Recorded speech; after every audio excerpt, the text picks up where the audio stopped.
हमको भी जीवन में भक्ति प्राप्ति के लिए ही सेतु बनाना है। जानकी जी की प्राप्ति के लिए तो सेतु बन रहा है, राम जी तो प्राप्त ही हैं सबको, लेकिन सबको पता है कि भक्ति प्राप्त हुए बिना भगवान की प्राप्ति स्थायी नहीं होगी। श्री जी के बिना प्रभु स्थायी सेवा प्रदान नहीं करेंगे। तो भक्ति प्राप्ति के लिए सेतु है। एक बात और कह के फिर आगे बढ़ते हैं कि वानर हैं सद्गुण और दैत्य हैं दुर्गुण। तो ये केवल वानर सेना और राक्षस सेना का युद्ध अब होने नहीं जा रहा है, ये वास्तव में सद्गुण और दुर्गुण का युद्ध होने जा रहा है। लेकिन वानर तो पहले भी थे। गोस्वामी जी के एक बड़ा सुंदर दोहा है, बड़ा सुंदर, समझिएगा क्या कहा गोस्वामी जी ने।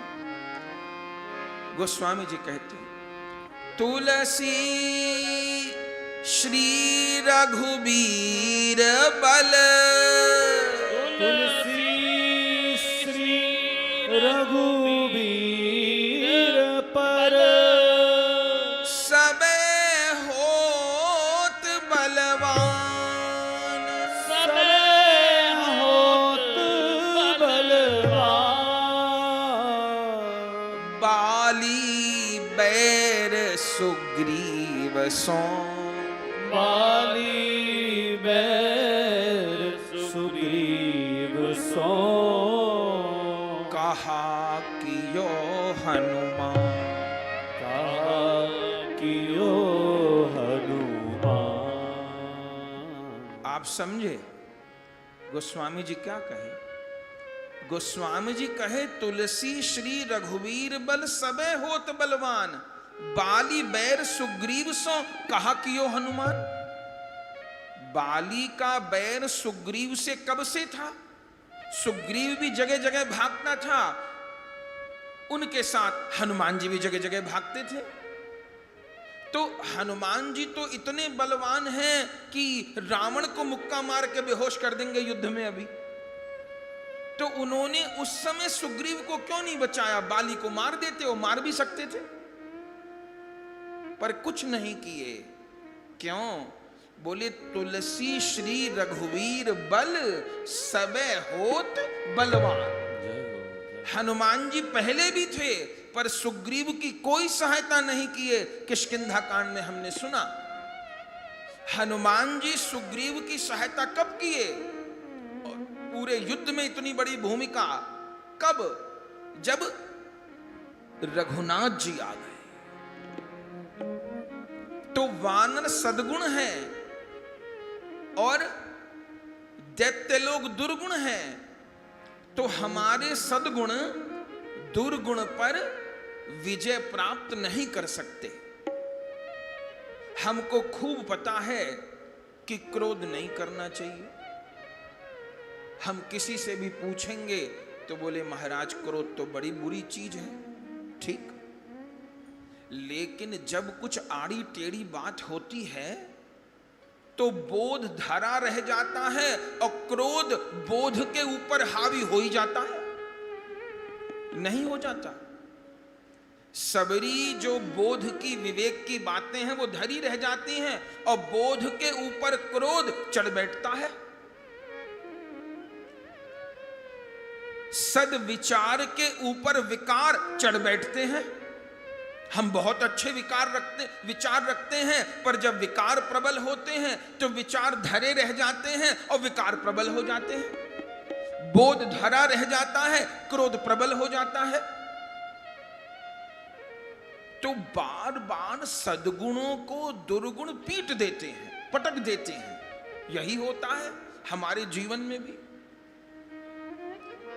तो वानर पहले भी थे, पर राक्षसों का बाल बांका नहीं कर पाए। लेकिन अब वानर जाकर के पूरे लंका को असुर विहीन कर देंगे, वहां वैष्णवों का राज स्थापित हो जाएगा। कारण क्या है कि जब वानरों को श्री राम का आश्रय मिल गया, तभी वो सद्गुण दुर्गुणों पर विजय प्राप्त करने के लिए, सेतु बनाने के लिए सक्षम हुए। हमको क्या समझना है कि हमारे जीवन में कितने भी सद्गुण हों, कोई कहता है कि जी ये बहुत परोपकार का काम करते हैं, बड़ी अच्छी बात है। महाराज ये दिल के बहुत अच्छे हैं, बड़ी अच्छी बात है। इन्होंने इतनी जगह अन्न क्षेत्र लगा रखे हैं, बड़ी अच्छी बात है। महाराज सबकी सुन के चलते हैं, कभी जोर से बोलते इनको नहीं देखा, बड़ी अच्छी बात है। महाराज सबकी ये मदद करते हैं, बड़ी अच्छी बात है। महाराज बड़े अच्छे चरित्र के व्यक्ति हैं, बहुत अच्छी बात है। आदि आदि बहुत पढ़े लिखे हैं, बहुत ज्ञानी हैं, ये सब गुण हैं। लेकिन ये सारे गुण मिलकर दुर्गुणों पर विजय प्राप्त नहीं कर पाएंगे। हमारे सारे सद्गुण धरे रह जाएंगे और दुर्गुण जीत जाएंगे। लेकिन सद्गुण दुर्गुण पर विजय कब प्राप्त करेंगे? जब श्री रघुवीर प्रताप ते, श्री रघुवीर प्रताप ते, सिंधु तरे पाषाण, सिंधु तरे पाषाण, ते मति मंद जे राम तजी, ते मति मंद जे राम तजी, भजहि जाई प्रभुवान, भल ही जाए हनुमान। क्या कहना। तो ये वानर सद्गुण हैं। इन सद्गुणों को दुर्गुणों के जीतने का बल भगवान नाम से ही प्राप्त होगा, भगवत कृपा से ही प्राप्त होगा। तो बढ़िया सेतु बन गया है, बन रहा है, काम पूरा होने को ही है। इधर श्री राम जी एक बात कहे। क्या कहे? गाइए एक दो चौपाई, गोस्वामी जी लिखे। देखी से तू अति सुंदर रचना, देखी से तू अति सुंदर रचना, देखी से तू अति सुंदर रचना, देखी से तू अति सुंदर रचना, बिहसी कृपा निधि बोले वचना, बिहसी कृपा निधि बोले वचना, बिहसी कृपा निधि बोले वचना, बिहसी कृपा निधि बोले वचना, करी हूँ इहाँ शंभु थापना, करी हूँ यहाँ शंभु थापना, करी हूँ इहाँ शंभु थापना, करी हूँ यहाँ शंभु थापना, मोरे हृदय परम कल्पना, मोरे हृदय परम कल्पना, मोरे हृदय परम कल्पना, मोरे हृदय परम कल्पना, देखी से तू अति सुंदर रचना, सेतु ओहो देखी सेतु ओहो देखी सेतु अति सुंदर रचना। बहुत सुंदर सेतु बनते हुए भगवान ने देखा तो प्रभु क्या बोले कि करिहूं यहाँ शंभु थापना, मोरे हृदय परम कल्पना। हे हनुमान जी, हे जामवंत जी, हे सुग्रीव जी, मैं यहाँ शंकर भगवान की स्थापना करूंगा। ये मेरे मन का मनोरथ है, मेरे मन का संकल्प है। मैं यहाँ शंकर जी की स्थापना करूंगा। आह, शंकर जी की स्थापना माने वंदे बोधमयं नित्यं गुरुं शंकर रूपिणं यमाश्रितो हि वक्रोऽपि चंद्रः सर्वत्र वंदते। शंकर जी की स्थापना माने गुरु तत्व की स्थापना। श्री राम नरलीला कर रहे हैं, बता रहे हैं जब तक जीवन में गुरु निष्ठा की स्थापना नहीं होगी, सेतु का कार्य पूरा नहीं होगा और वो सेतु सिया जी तक, भक्ति महारानी की प्राप्ति तक सफल नहीं हो पाएगा। तो मैं शिव की स्थापना करूंगा। जैसे ये बात कही, हनुमान जी तो निरंतर सेवा में विराजमान रहते हैं। पहले जामवंत जी ने कहा कि प्रभु शंकर जी की स्थापना करेंगे तो दो चीजों की बड़ी आवश्यकता है। एक तो शिवलिंग चाहिए और दूसरा शिवलिंग की स्थापना कराने वाला कोई शैव ब्राह्मण आचार्य चाहिए। चूंकि नियम है, अभी तो ये नियम नहीं रहे, अभी तो सब बातें इधर उधर हो गई। वैष्णव मंत्र वैष्णव ही दे सकता है, अभी ये बातें नहीं रही। और शिव मंत्र शैव ही प्रदान करेंगे।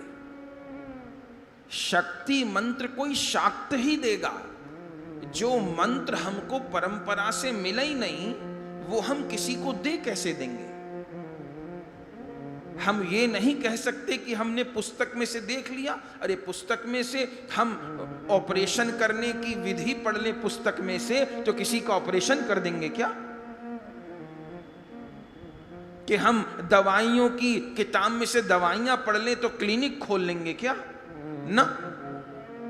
कोई ऑपरेशन करने की विधि पुस्तक में पढ़ के किसी का ऑपरेशन नहीं कर सकता, यदि उसने सर्जन बनने की पढ़ाई नहीं की है। ऐसे ही जिस मंत्र की परंपरा में हम आते हैं, जो मंत्र हमको हमारे गुरुओं से आदि परंपरा से प्राप्त है, वही देने के लिए हम हैं। सबको सब कुछ नहीं, लेकिन अभी कलयुग में ये बातें नहीं रह गई। लेकिन श्री राम जी के सामने जामवंत जी ने ये बात रखी कि आप कहते हैं कि करिहूं यहाँ शंभु थापना, मोरे हृदय परम कल्पना। ये मेरा बड़ा मनोरथ है, तो हमारे ठाकुर का मनोरथ हमारा मनोरथ है। तो दो चीज चाहिए, एक तो शिवलिंग, बढ़िया से बढ़िया शिवलिंग। उसी समय हनुमान जी बोल पड़े, ये शिवलिंग लाने की सेवा मुझे दी जाए। तो जामवंत जी पूछे कि नर्मदा जी से लाओगे? कहां से लाओगे? हनुमान जी ने कहा, मेरे प्रभु आज्ञा करें।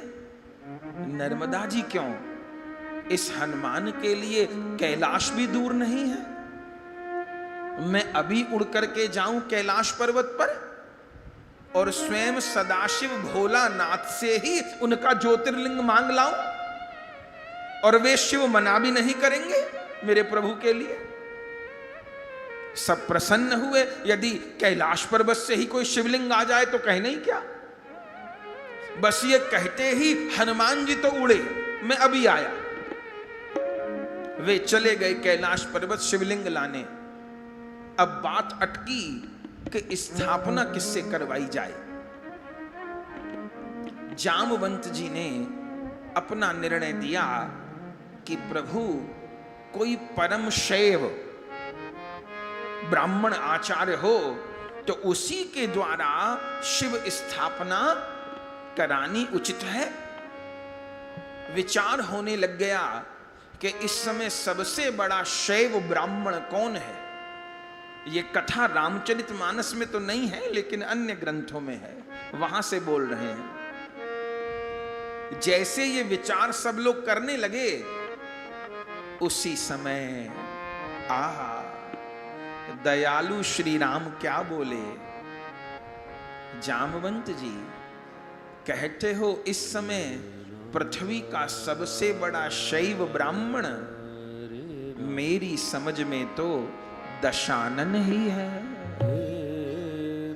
रावण ही है। सुनते ही तो सब चौंक गए, ये प्रभु क्या कहते हैं। सुग्रीव ने कहा प्रभु उस रावण को जिसके खिलाफ युद्ध हो रहा है उसको बुला के शंकर जी की स्थापना करवाएंगे और वो मान जाएगा। उसी समय विभीषण बोले, मैं रावण को जितना जानता हूं उतने के आधार पर यह तो कह सकता हूं कि उनसे बढ़िया शंकर जी की स्थापना कोई नहीं करवा सकता। जितना मैं अपने भाई को जानता हूं कि उसके जैसी शिव की स्थापना तो कोई नहीं करवा सकता। लेकिन अंगद जी ने कहा वो क्यों आएगा। लक्ष्मण जी को भी ये बात पसंद नहीं आई कि उस दुर्दांत को बुलाया जाए। लेकिन तभी जामवंत जी बोल पड़े, प्रभु आज्ञा करिए, आपके हृदय में यदि कोई विचार आया है तो आप तो सत्य संकल्प हो, आपके हृदय में कोई असत्य संकल्प तो आ ही नहीं सकता, आप सत्य संकल्प हैं। पर हां नियम यह है कि आचार्य को निमंत्रण देना चाहिए।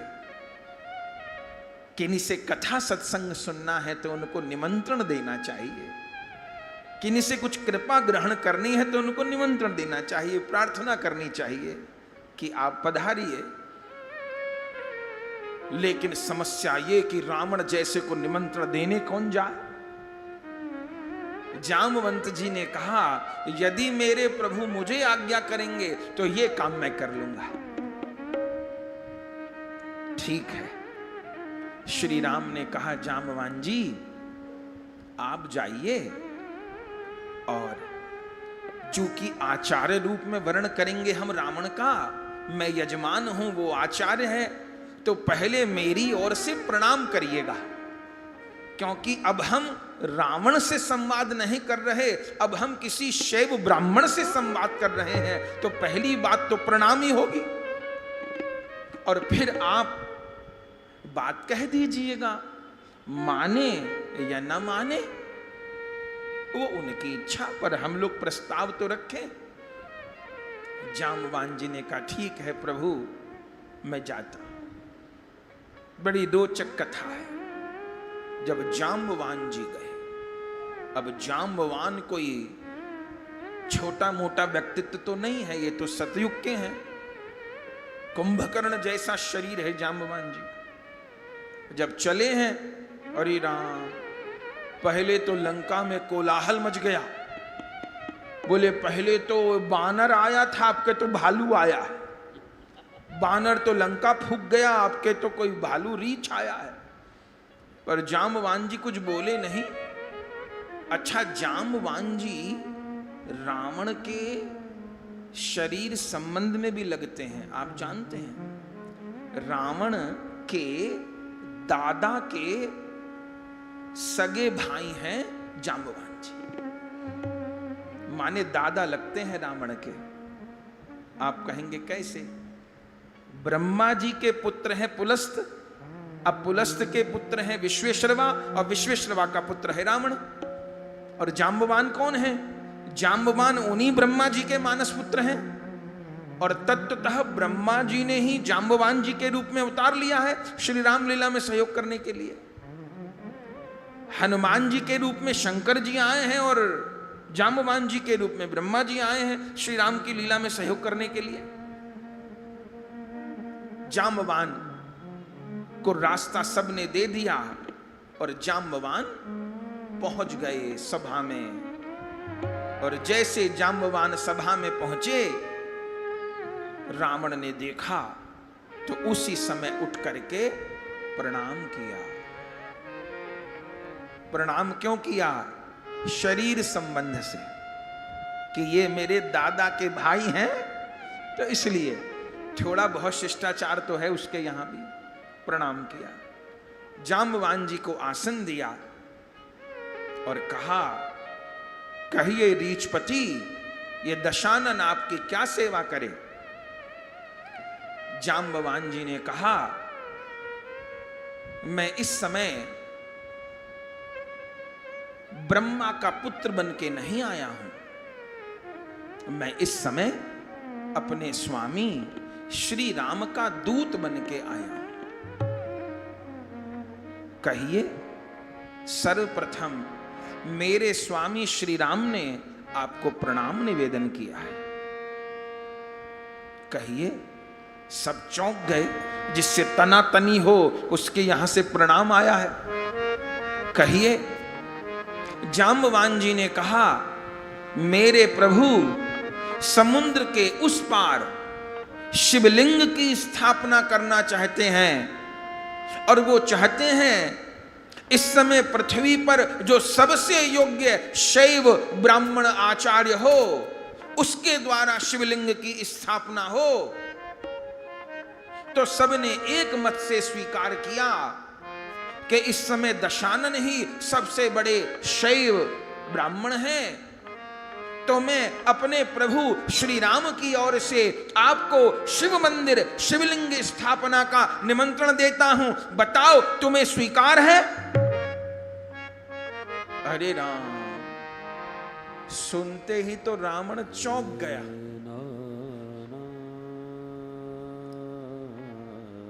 चौंक गया। क्यों चौंक गया? वो भूल ही गया था कि वो ब्राह्मण आचार्य भी है, क्योंकि सारी जिंदगी तो आतंकवादी जैसा काम करने में बीत गई। सबको लगा रावण मना कर देगा। मेघनाथ ने कहा, बिल्कुल नहीं, मेरे पिता यह निमंत्रण स्वीकार नहीं करेंगे। हमको पता है वो वनवासी लंका पर विजय प्राप्त करने के लिए शिवलिंग की स्थापना करना चाहता है, तो हम अपने शत्रु का बल बढ़ाएंगे। बिल्कुल नहीं। उसी समय रावण ने मेघनाथ को कहा कि तुमको बोलने को किसने कहा? चुप बैठ जाओ। मेघनाथ बैठ गया। जामवंत ने कहा, कहो दशानन। रावण ने कहा, जामवान जी, ये मेरे जीवन की पहली घटना है कि किसी ने मुझे ब्राह्मण आचार्य माना हो। ये मेरे जीवन की पहली घटना है कि किसी ने मुझे अपने घर पूजा करने के लिए निमंत्रण दिया हो। रावण जैसे को कौन बुलावे? तो जीवन का ये पहला अनुभव है कि कोई मेरे से ये कह रहा है कि मेरे घर पूजा करवाने आओ। और कौन बुला रहा है मैं ये भी जानता, चूंकि खर दूषण मोहि सम बलवंता, इन्हें को मारे बिनु भगवंता। मैं जानता हूं वो कौन है, लेकिन मैं यदि आपका प्रस्ताव स्वीकार न करूं और यदि मैं आपको बंदी बना लूं और जाने न दूं, अब खुराफात तो रावण छोड़ नहीं सकता, यदि मैं आपको लौटने ही न दूं, क्योंकि उसको पता है कि जांबवान जी को रोक लेना माने राम जी के पास दो सेना है, एक वानरों की और एक रीछों की। वानरों की सेना के सेनापति हैं सुग्रीव और रीछों की सेना के सेनापति हैं जांबवान। तो यदि जांबवान को रोक लूं तो माने आधा बल तो गया श्री राम का। रावण ने कहा यदि मैं आपको रोक ही लूं, लंका से जाने ही न दूं। जांबवान ने कहा देखो रावण, सारे लंका के राक्षस भी मुझे मिलकर रोक नहीं सकते, लेकिन मैं युद्ध नहीं चाहता इस समय। क्यों? बोले युद्ध तो चाहे तो मैं कर लूं, लेकिन समस्या यह है कि जब मैं चला समुद्र तट से, उसी समय लक्ष्मण जी, श्री राम के छोटे भाई तुम जानते हो, लक्ष्मण जी उसी समय वीरासन से पाशुपास्त्र तान करके बैठे हैं और चलते समय मुझे कहा कि यदि एक मुहूर्त में आप नहीं लौटे तो ये पाशुपास्त्र में मैंने संकल्प कर दिया है, यदि एक मुहूर्त में बात करके जांबवान नहीं लौटे तो ये मेरा शंकर जी का पाशुपास्त्र वंश सहित रावण का उद्धार कर देगा। रावण तो चौंक गया। पाशुपास्त्र उसके भी पास था और वो जानता था कि एक बार में एक ही पाशुपास्त्र चला सकता है। अगर शंकर जी भी चाहें तो वो भी पाशुपास्त्र नहीं चलाएंगे, क्योंकि उसका नियम है ब्रह्मास्त्र तो एक साथ दो चल सकते हैं, पर पाशुपास्त्र एक बार में दो नहीं चल सकते। जिसने पहले अनुसंधान कर दिया, अब दूसरा नहीं चला सकता। रावण इस स्थिति को जान गया और हंसते हुए बोला, स्वीकार करता है निमंत्रण दशानन, स्वीकार करता है। अपने स्वामी से जाकर के कह दो दशानन आ रहा है आचार्य रूप में। मुझे बताना तो नहीं होगा कि शिवलिंग की स्थापना के लिए कौन कौन सामान चाहिए। मैंने यजमान रूप में श्री राम को स्वीकार कर लिया है, यदि वो मुझे आचार्य रूप में स्वीकार किए हैं तो। और ब्राह्मण आचार्य का क्या नियम है कि जो सामग्री यजमान इकट्ठी न कर पावे उस सामग्री को आचार्य लेकर के आए। तो मैं जानता हूं कि मेरा यजमान इस समय वनवासी है, कितना सामान इकट्ठा कर सकता है समुद्र तट पे। तो जो सामान वो इकट्ठा नहीं कर सकते वनवासी होने के कारण, उस सामान को मैं लेकर के आ रहा हूं। जांबवान जी लौटे हैं, श्री राम को जाकर के संवाद सुना दिया है और थोड़ी देर बाद ही रावण पुष्पक विमान में बैठ करके और तमाम सामग्रियां लेकर के पहुंच गया। और जैसे रावण का विमान उतरा है समुद्र के किनारे, उस समय श्री राम ने प्रणाम किया है। इस समय दशानन नहीं है, इस समय ब्राह्मण आया है पूजा कराने के लिए। प्रणाम किया है और उस समय रावण बैठ गया आसन बिछा करके। और क्या उसकी सामग्री सहायक कोई लाया नहीं, और सहायक लाता भी कहां से? उसके सारे सहायक तो खाने पीने वाले थे, वो क्या जाने पूजा की सामग्री इकट्ठा करना। बड़े आचार्यों के साथ एक दो सहायक पंडित होते हैं, पर वो लाया नहीं, थे ही नहीं लंका में, तो खुद ही सब सामान जुटाना था। श्री राम भी देख करके चकित रह गए कि वो कैसे सामग्री जुटा रहा है। श्रेष्ठ लोगों का काम सब श्रेष्ठ होता है। उसकी कलश स्थापना ही अनोखी थी, उसका पंचपात्र को तैयार करना ही अनोखा था, उसकी वेदी बनानी अनोखी थी। और 2 हाथ तो थे नहीं, 20 हाथ थे। तो 20 हाथों से काम कर रहा था रावण। इधर तैयारी हुई, इधर रावण ने कहा, श्री राम आप गृहस्थ हैं और गृहस्थ के लिए शास्त्र की आज्ञा है कि वो कोई भी सत्कर्म करे, यदि उसकी पत्नी जीवित हो तो गृहस्थ को अपनी धर्म पत्नी के साथ ही कोई अनुष्ठान करना चाहिए। तो आपकी धर्म पत्नी कहां है? श्री राम मुस्कुरा दिए, तुमसे ज्यादा कोई जानता है कि मेरी धर्म पत्नी कहां है? श्री राम उत्तर नहीं दिए। तब रावण ने कहा, तुम्हारी भार्या मेरी अशोक वाटिका की वंदिनी है, यदि पूजा के पश्चात पुनः मुझे जानकी प्राप्त हो, आप अपना अधिकार नहीं जताएंगे, ये मुझे वचन दें, तो मैं अभी आज्ञा करके अशोक वाटिका से जानकी जी को बुलाऊं, क्योंकि मैं किसी भी विधि में कमी स्वीकार नहीं कर सकता। रावण शिवलिंग की स्थापना करवा रहा है, कोई सामान्य आचार्य नहीं। श्री राम ने स्वीकार कर लिया। उसी समय सेवक को भेजा, आज्ञा देकर के सेवक पहुंचा, सारी बात बताई, रावण का समाचार सुनाया। आप पर रावण का ही अधिकार रहेगा, लेकिन श्री राम उस पार शिवलिंग की स्थापना कर रहे हैं, रावण ने आज्ञा देकर के बुलाया है। जानकी जी विमान में बैठ करके आई। ये कथा रामचरितमानस में मत खोजिएगा, अन्य रामायणों में है ये कथा। जानकी जी आई हैं और जैसे जानकी जी आई बस सिर नीचा किए, श्री राम को देखा भी नहीं, बस सिर नीचा किए, प्रणाम किया। और उस समय जानकी जी को विराजमान किया है। रावण ने पूजा की सब विधियां तैयार कर ली। उसी समय कहा श्री राम को, शिवलिंग कहां है, ज्योतिर्लिंग कहां है? तभी जाम्बवान जी ने कहा, हनुमान जी तो बहुत देर के गए हुए हैं, लौटे कैसे नहीं कैलाश से? हुआ क्या था?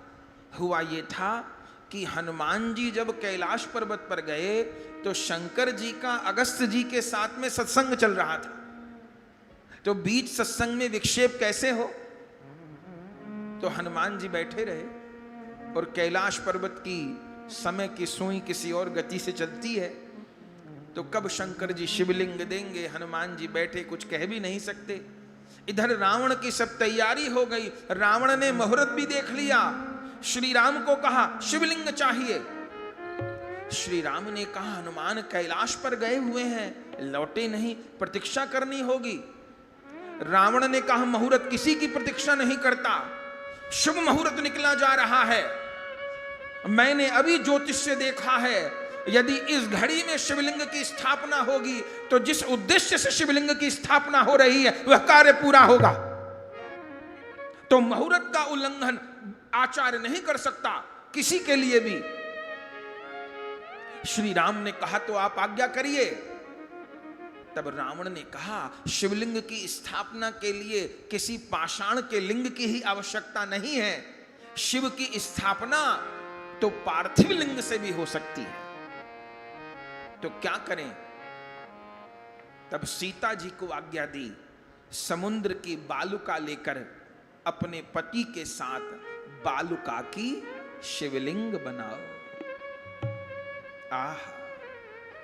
और उस समय श्री जानकी जी ने श्री राम के साथ कहिए रामेश्वरम महादेव की जय हो, श्री रामनाथ की जय हो, श्री रामेश्वर महादेव की जय हो। उसी समय श्री जानकी जी ने श्री राम के साथ आहा सुंदर शिवलिंग का निर्माण किया। गोस्वामी जी लिखे, लिंग थापि विधिवत करि पूजा। लिंग थापि विधिवत करि पूजा। लिंग थापि विधिवत करि पूजा। लिंग थाप विधिवत करि पूजा। शिव समान प्रिय मोहि न दूजा। शिव समान प्रिय मोहि न दूजा। शिव समान प्रिय मोहि न दूजा। शिव समान प्रिय मोहि न दूजा। शिव द्रोही मम दास कहावा। शिवद्रोही मम भगत कहावा। शिवद्रोही मम भगत कहावा। शिवद्रोही मम भगत कहावा। सो नर सपने हूँ मोहि न पावा।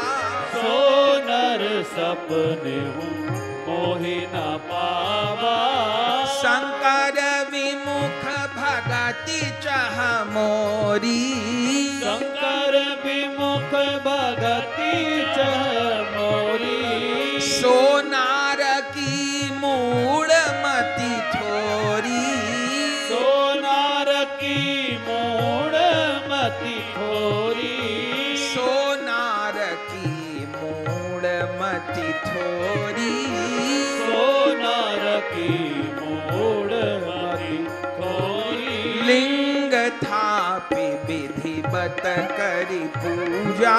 लिंग थापि ओहो लिंग थाप ओहो लिंग थाप विधिवत करि पूजा। आहा, भगवान सीताराम ने अपने हाथ से ही शिवलिंग की रचना की है। यहां लिंग शब्द पर स्पष्ट कर दें कि लिंग शब्द का अर्थ क्या होता है। लिंग शब्द का अर्थ होता है प्रतीक, चिन्ह, सिंबल, साइन। ये विधर्मी लोग समाज में अफवाह फैला दिए कि लिंग शब्द का अर्थ शरीर का अंग। अब इन यवनों को समझाए कौन। प्राइवेट पार्ट करके बवाल खड़ा। अब इनको समझाए कौन, चूंकि इनका दिमाग ही प्राइवेट पार्ट से बाहर नहीं आ पाता। इनकी सारी जिंदगी उन्हीं कुकर्मों में बीत जाती है। लिंग माने कोई शरीर का अंग नहीं होता मेरे भाई बहन, सावधान। लिंग माने प्रतीक, चिन्ह, सिंबल, साइन। स्त्रीलिंग, पुरलिंग। लिंग माने प्रतीक। जैसे शालिग्राम नारायण के लिंग स्वरूप हैं, ऐसे शिवलिंग शिव के लिंग स्वरूप हैं, माने प्रतीक हैं। जैसे वैष्णो देवी जाइए तो वहां भी तो पिंडी है, वो देवी का स्वरूप है। तो लिंग थापि विधिवत करी पूजा। हाथों से बालुका का शिवलिंग बनाया है और रावण ने जब स्थापना करवाई है, वो आचार्य का कर्म किया है। श्री राम भी देखते रह गए। विधिवत सब पूजा हुई और अभिषेक हुआ। किसी वानर के मन में आया कि स्थापना ठीक से हुई कि नहीं हुई, परीक्षण कैसे हो। अब रावण तो अंतर्यामी भी है। तभी श्री राम से कहा, मेरे द्वारा स्थापित शिवलिंग में मेरे प्रभु का वास है। कैसे पता चलेगा? बोले जैसे आप प्रथम अभिषेक करके प्रणाम करेंगे तो मेरे शिवलिंग से साक्षात भोलानाथ महादेव प्रकट होंगे। और यही हुआ। जब प्रथम अभिषेक स्वयं श्री राम ने किया है, उसी समय हर हर शंभो, हर हर शंभो, हर हर शंभो, हर हर शंभो कहते हुए महादेव प्रकट हो गए। कहिए सदा शिव शंकर भगवान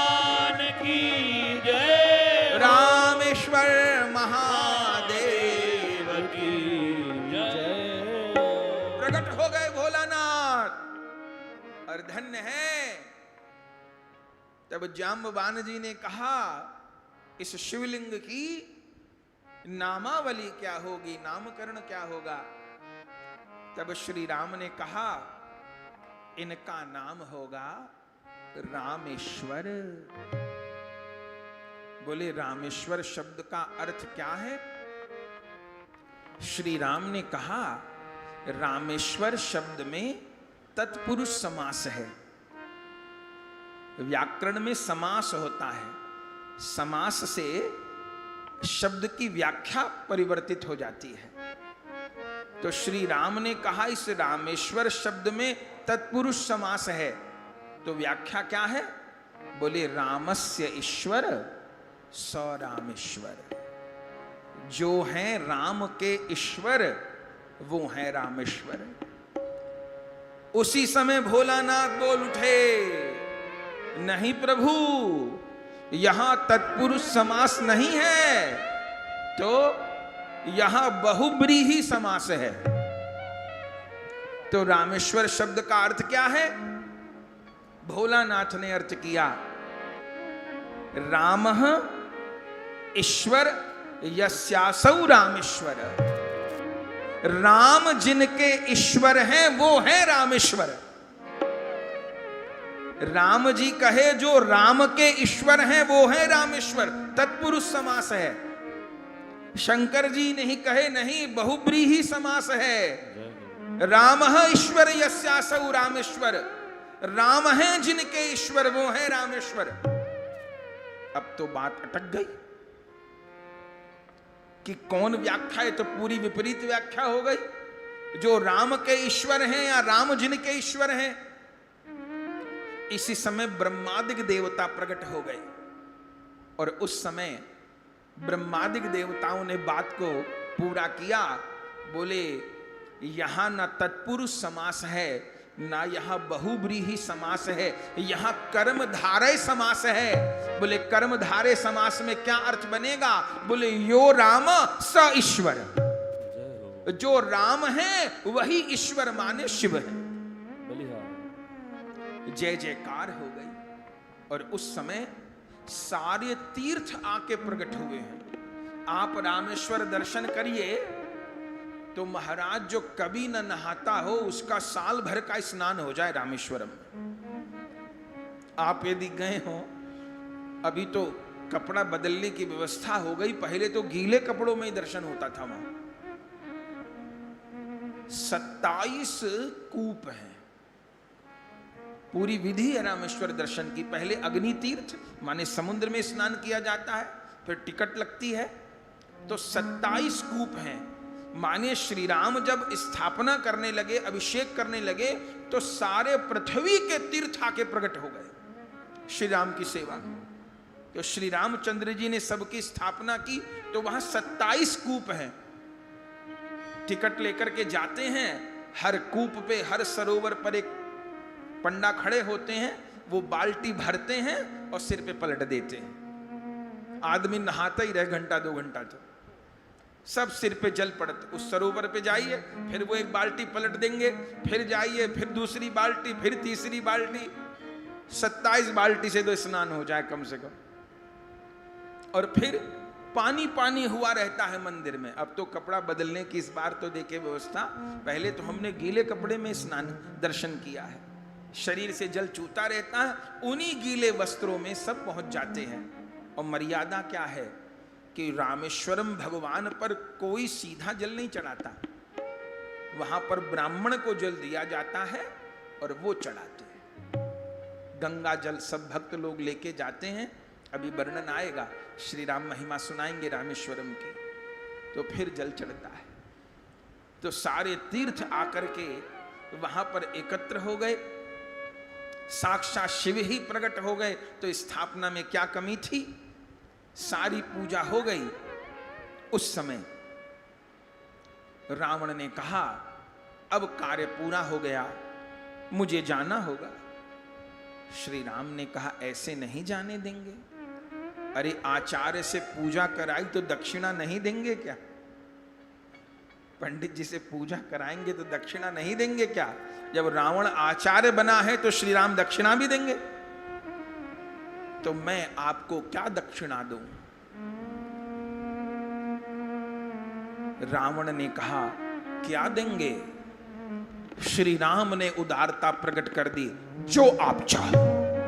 अरे राम, जैसे कहा कि जो आप चाहो, जामवंत और सुग्रीव जैसों की भी सांस अटक गई। ये श्री राम ने क्या कह दिया रावण को कि जो चाहो दक्षिणा?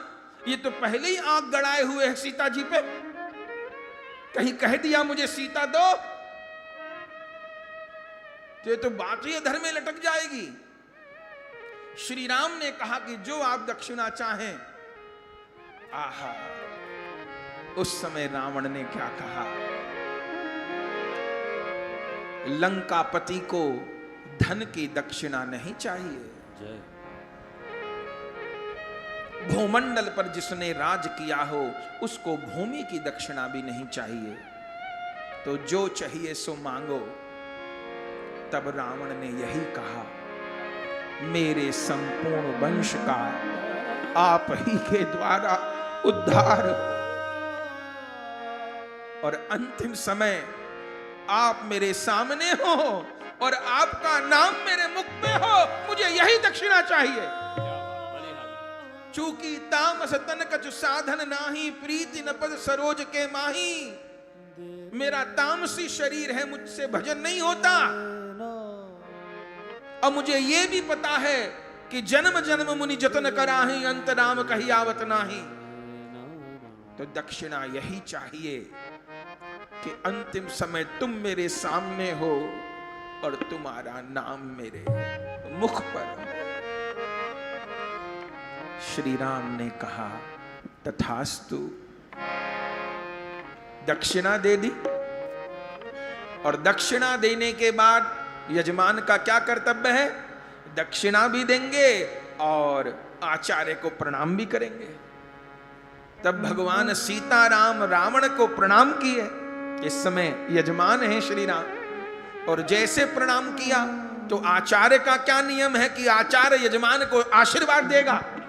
तो जैसे श्री राम ने प्रणाम किया, रावण ने दोनों हाथ उठाकर कहा, जिस संकल्प से आपने शिव की स्थापना की है वो आपका संकल्प पूर्ण हो और लंका पर आपकी विजय।